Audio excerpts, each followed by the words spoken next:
जब टोन्डे दाई watch party गरिराख्नु भएको थियो उहाँको कमेन्ट सेक्सनमा एकजना भ्युवरले कमेन्ट गरिरहेको थियो अहिले नेपालको लागि यत्रो स्पोर्ट्सहरू भइरहेको छ, ब्याक टु ब्याक टुर्नामेन्टहरू भइरहेको छ, कमिङ डेजहरूमा पनि यस्तै हुन्छ कि के छ फ्युचर भनेर यस्तो टाइपको क्वेसन गरेको थियो। यो कुरामा चाहिँ मिस्टर जुनियरले पनि रिप्लाई गर्नु भएको छ। एउटा राम्रो क्वेसन आयो मित्र। कलाहारीको बुया के क्वेसन आयो भनेपछि कसले सोधेको पनि ल प्रेम मगरले, यो राम्रो क्वेसन हो है प्रेम मगर। टोन्डे दाई अब स्पोर्ट्समा फ्युचर छ कि नै हजुरलाई के लाग्छ भनेर सोधेछन्।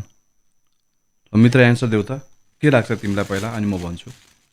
अब यस्तो स्पोर्ट्स चाहिँ कस्तो भने चाहिँ अब पहिलाको भन्दा त अहिले चाहिँ एकदमै राम्रो बबाल फ्युचर छ जस्तो लागेको छ मलाई। अहिले चाहिँ अब अफिसियल्ली यस्तो आएको छ, यस्तो धेरै हाइप लिइरहेको छ नि त।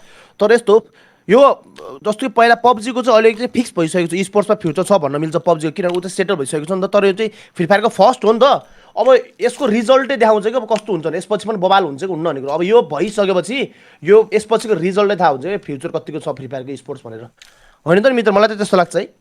अब यसको रिजल्ट, यसको अब रेस्पोन्सले कस्तो आएको छ, यो अहिलेसम्मको सबभन्दा सक्सेसफुल इभेन्ट हो नि त, लाइक भन्नु हो पपुलारिटी हिसाबमा, होइन?